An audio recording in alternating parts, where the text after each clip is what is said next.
شادی کے 5 ماہ بعد ایک رات میرے والد دیر سے گھر آئے تو ان کے بالوں میں گلاب کے پھولوں کی چند مرجھائی ہوئی پتیاں چپکی تھیں۔ والدہ نے ان مرجھائی پتیوں کو اپنی انگلیوں سے جدا کر کے کہا، کیا پوچھ سکتی ہوں یہ کہاں سے آئیں؟ کیا آپ کسی پھولوں بھرے بستر پر لیٹ کر آئے ہیں؟ والد صاحب کو بیوی کا یہ سوال برا لگا اور انہوں نے دھکا دے کر انہیں پرے کر دیا اور خود بستر پر کروٹ بدل کر سو گئے۔ والدہ رات بھر روتی رہیں، صبح ان کی آنکھیں سوجی ہوئی تھیں۔ والد نے کلام نہ کیا، تیار ہو کر دفتر چلے گئے۔ امی سمجھی وقتی ناراضگی ہے۔ ابو کے اس طرح دفتر جانے سے امی بہت دکھی تھیں۔ اچانک ان کا دیور کمرے میں اپنے بھائی کے بارے میں پوچھنے آیا، لیکن امی کی سرخ آنکھوں کو دیکھا، پوچھ لیا، بھابھی کیا آپ روئی ہیں؟ امی کو جیسے کسی غمسار کی ضرورت تھی۔ دیور کو چھوٹا بھائی سمجھ کر تمام بات بتا دی۔ اس نے کہا، روئیے نہیں بھابھی، میں بھائی کو اس معاملے کا کھوج لگا کر آپ کو آگاہ کروں گا کہ کہاں جاتے ہیں اور قصہ کیا ہے۔ دیور نے وعدہ پورا کیا اور اپنے بھائی کا کسی طور پیچھا کر کے معلوم کر لیا کہ وہ کہاں جاتے ہیں۔ معاملہ یہ تھا کہ میرے والد اس بازار کی ایک عورت کے ایک عشق میں گرفتار تھے جو بہت خوبصورت تھی۔ والد امیر تھے اور امی جان غریب گھر سے تھیں، لیکن میری دادی کو پسند تھی۔ وہ ان کے کزن کی بیٹی تھی۔ دادی نے تبھی ابو کی نہ چلنے دی اور اس بازاری عورت کو بہو بنانے پر راضی نہ ہوئیں۔ ضد کر کے امی کو بہو بنا کر لے آئیں۔ دادی خوش تھیں کہ من پسند لڑکی کو بہو بنا کر لائی ہیں، لیکن والد خوش نہ تھے۔ وہ کسی طور امی سے جان چھڑانے کا بہانہ تلاش کر رہے تھے۔ دیور نے جب امی کو اس عورت کا نام بتا دیا تو امی نے ابو سے اس متعلق بات کی۔ امی نے جب ابو سے بازاری عورت نیلی کے بارے میں پوچھا اور ابو سے کہا، اگر آپ اس سے محبت کرتے تھے تو آپ کو مجھ سے شادی نہ کرنی چاہیے تھی۔ اب میں امید سے ہوں اور امید کرتی ہوں کہ آپ اپنے قدموں کو اس گند خانے کی طرف جانے سے روک لیں گے۔ شریف زادی اور اس بازار کی عورت میں کوئی مقابلہ نہیں، بیوی ہی آپ کے پیار کی حقدار ہے۔ والد نے خاموشی سے امی کی بات سننے کے بعد کہا، میں کب تم سے شادی کرنا چاہتا تھا؟ میری اماں نے تمہیں میرے گلے میں ڈالا ہے۔ میں نے عہد کیا تھا کہ مجھ کو تم میری برائیوں کے ساتھ قبول کر لو گی تو رکھوں گا، ورنہ اپنی زندگی سے نکال دوں گا۔ امی نے کہا، آپ اس غلط جگہ جانا چھوڑ دیں، باقی آپ کی سب برائیاں قبول ہیں۔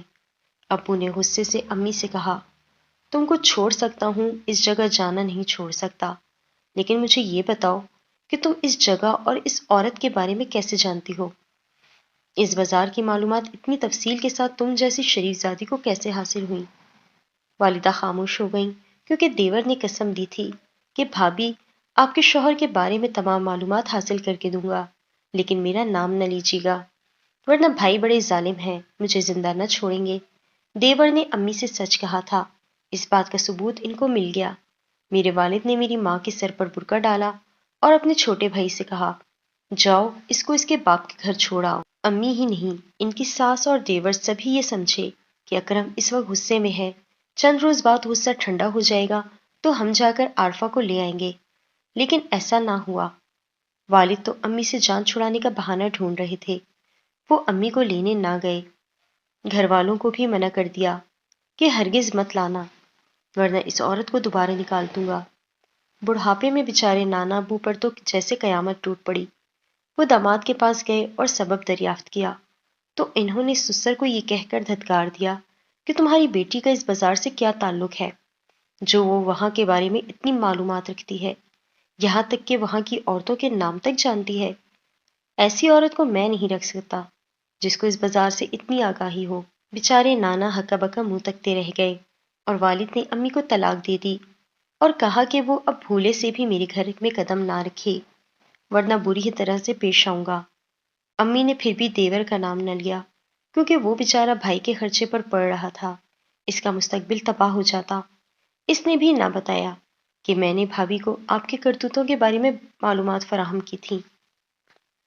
میرا جنم نانا کے گھر ہوا، باپ نے میری شکل دیکھی اور نہ میں نے ان کی۔ بعد میں جب دادی وفات پا گئیں، انہوں نے اپنے من کی مراد پوری کی اور اپنی منچاہی عورت سے شادی کر لی۔ 2 سال میں اور امی نانا کے گھر رہے۔ اس کے بعد انہوں نے ایک شریف انسان سے والدہ کی دوسری شادی کرا دی۔ میرے ستیلے والد غریب ضرور تھے لیکن بہت اچھے اخلاق کے مالک تھے۔ انہوں نے ہم ماں بیٹی کو دل سے قبول کیا اور میری پرورش ایک حقیقی باپ کی طرح کی تھی۔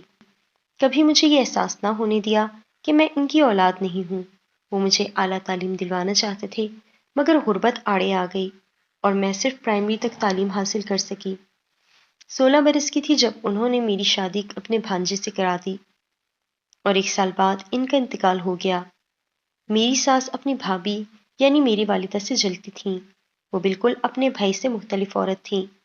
والد کے انتقال تک تو صحیح رہیں، مگر ان کی وفات کے بعد پنجے نکال لیے۔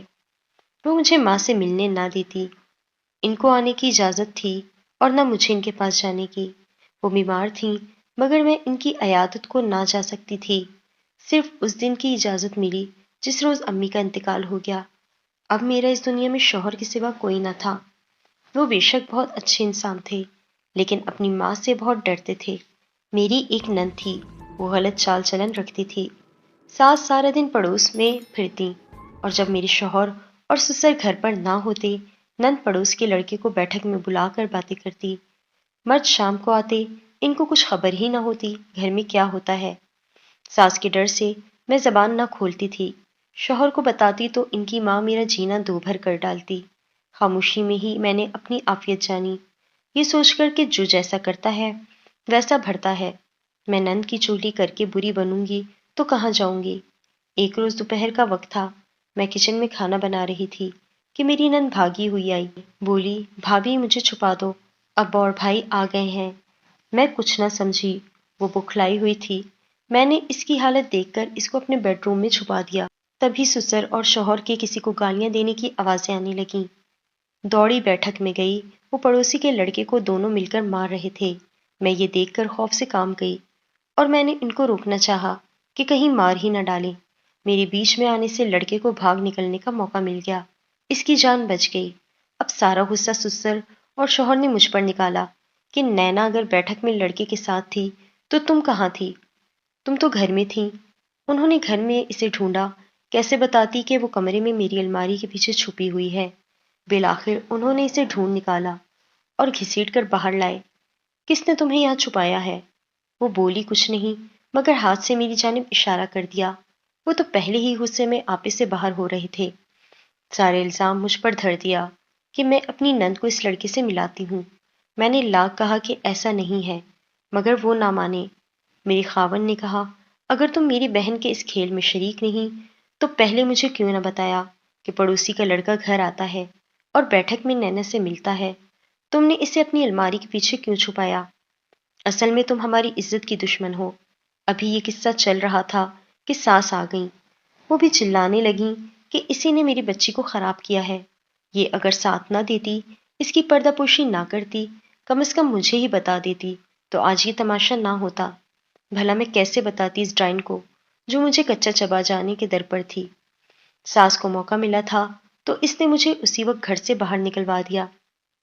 میرا کوئی ٹھکانہ نہ تھا، اس وقت کہاں جاتی؟ منت کی کہ مت نکالو، کہاں جاؤں گی؟ بولی، جہاں جی چاہے چلی جاؤ ورنہ میری لڑکی کو مروا کر دم لوگی۔ میرے ننیال میں صرف ماموں تھے۔ بڑی مصیبت اٹھا کر ان کے پاس لاہور پہنچی، لیکن جو ہی مومانی نے میری بربادی کی داستان سنی، مجھے رکھنے سے انکار کر دیا۔ بولی، 2-4 دنوں کی بات اور تھی، عمر بھر کون کسی کو رکھتا ہے؟ بی بی اپنا ٹھکانہ ڈھونڈو، نہیں تو اپنے باپ کے پاس چلی جاؤ۔ مومانی کا کہنا تھا، اچھی بھلی نیک سیرت بیوی کو یوں کوئی شوہر اپنے گھر سے نہیں نکالتا، ضرور کوئی عیب دیکھا ہوگا جو یوں کھڑے کھڑے نکال دیا۔ مومانی کی جلی کٹی باتوں پر ماموں خاموش تھے۔ مجھے اپنی ماں کے سگے بھائی سے ایسی امید نہ تھی۔ میں نے کہا، ماموں آپ ہی مومانی کو سمجھائیے، یا پھر کچھ دن بعد جا کر میرے سسر اور شوہر سے بات کیجیے، تب تک میں یہیں رہوں گی۔ مومانی نے دوبارہ کہا کہ تمہارا سگا باپ موجود ہے اس دنیا میں، ان کے پاس کیوں نہیں جاتی؟ مجھے اپنے سگے باپ کا پتہ معلوم نہیں تھا۔ ماموں بولے، آؤ میں تمہیں ان کے پاس چھوڑ آتا ہوں۔ ماموں مجھے میرے والد کے دروازے پر چھوڑ کر چلے گئے، جیسے بس جان چھڑانا چاہتے ہوں۔ اس دنیا میں پہلی بار قدم باہر نکالا تھا، اب پتہ چلا کہ دنیا کیسی بری جگہ ہے۔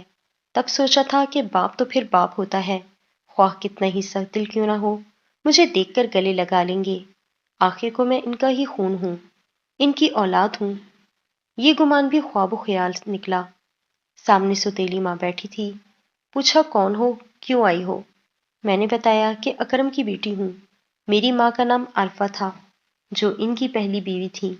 انہوں نے ان کو طلاق دی اور میں نے نانا کے گھر جنم لیا، تبھی والد سے کبھی نہ مل سکی۔ آج ماموں یہاں چھوڑ گئے ہیں۔ وہ بولیں، کیا جائیداد سے حصہ چاہتی ہو، جو اتنی مدت بعد تم کو باپ کی یاد آ گئی؟ اتنے میں والد اپنے کمرے سے نکلے۔ پوچھا کون ہے؟ میں نے کہا آپ کی بیٹی ہوں۔ بولے کون بیٹی؟ میں نے نام بتایا۔ جواب ملا میں نہیں جانتا تمہیں۔ میں حیرت سے ان کی جانب دیکھ رہی تھی۔ واقعی وہ مجھے کب جانتے تھے؟ انہوں نے میرے جنم دن سے اب تک کب دیکھا تھا؟ آپ نے مجھے کس جرم کی سزا دی ہے کہ میری صورت بھی نہ دیکھی آج تک؟ بولے جب تمہاری ماں نے ہی مجھے صورت نہ دکھائی پھر کیسے دیکھتا؟ پتہ نہیں تم میری بیٹی ہو بھی کہ نہیں۔ یہ الفاظ پگھلا ہوا سیسا بن کر میرے کانوں میں گرے۔ بے بس ہو کر کہا، میرے شوہر نے گھر سے نکال دیا ہے اور ماموں نے بھی نہیں رکھا، اب کدھر جاؤں؟ سوتیلی ماں نے کہا، آج رہ لو، کل تک تمہارے رہنے کا بندوبست کر دوں گی۔ وہ رات میں نے ایک اجنبی کی طرح گزار دی، جس کے بارے میں گمان تھا یہ میرے باپ کا گھر ہے۔ صبح والد میرے اٹھنے سے پہلے چلے گئے۔ تھوڑی دیر بعد ایک بوڑھی عورت سوتیلی ماں کے پاس آ گئی۔ ماں سے کہا، کدھر ہے وہ لڑکی جس کو تم رکھنے پر راضی نہیں ہو؟ بلاؤ اسے۔ حقیقی باپ کی بے رخی اور اجنبیت دیکھ چکی تھی۔ جب سوتیلی ماں نے کہا کہ ان کے ساتھ چلی جاؤ، یہ تمہیں اچھی طرح رکھیں گی، یہ تمہارا خیال کریں گی اور تم اس بوڑھی عورت کی خدمت کرنا، میں اور تمہارے ابا تمہاری خبرگیری کرتے رہیں گے۔ باپ کی بے حسی سے میرا حقیقی رشتے اور محبت سے ایمان اٹھ گیا تھا۔ بوڑھی نے دل سے لگایا، پیار کیا تو میں روتی ہوئی اس کے ہمراہ اس کے گھر آ گئی۔ اس نے مجھے کہا کہ تم عارفہ کی بیٹی ہو نا؟ جانتی ہوں، اس کو میری لڑکی کی خاطر تیرے باپ نے طلاق دی تھی اور میں بیٹی کو بھی مجھ سے چھین لیا۔ تم میرے پاس رہو گی تو ماں جیسا پیار دوں گی۔ اس عورت کی زبانی اپنی ماں کا ذکر سن کر ڈھارس ہوئی۔ میں اسے نانی ہی سمجھی۔ نانی ایک شاندار کوٹھی میں رہتی تھی۔ اس کے ساتھ 2 لڑکیاں اور بھی تھیں، جو اس کی بیٹیاں نہ تھیں۔ میری طرح بے کس لوارث بھٹکی ہوئی لڑکیاں تھیں، جن کو اس نے پناہ دی تھی۔ مجھے بھی پناہ مل گئی، مگر آبرو مندانہ چھت کے تلے نہیں۔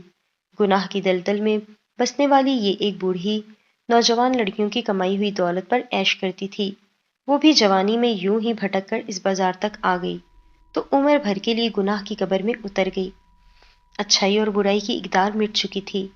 میں اس سیاہ روح کو نانی کہتی، اور کیا کرتی؟ جب اپنے برے وقت میں منہ پھیر لیتے ہیں تو برے بھی اپنے لگنے لگتے ہیں۔ آج اگر میں اس بازار کی زینت بنی تو کس وجہ سے؟ اور کہاں سے آئی ہوں میں؟ اور مجھ جیسی لڑکیاں یہاں کہاں سے آتی ہیں؟ کیا یہاں آنے والوں نے کبھی سوچا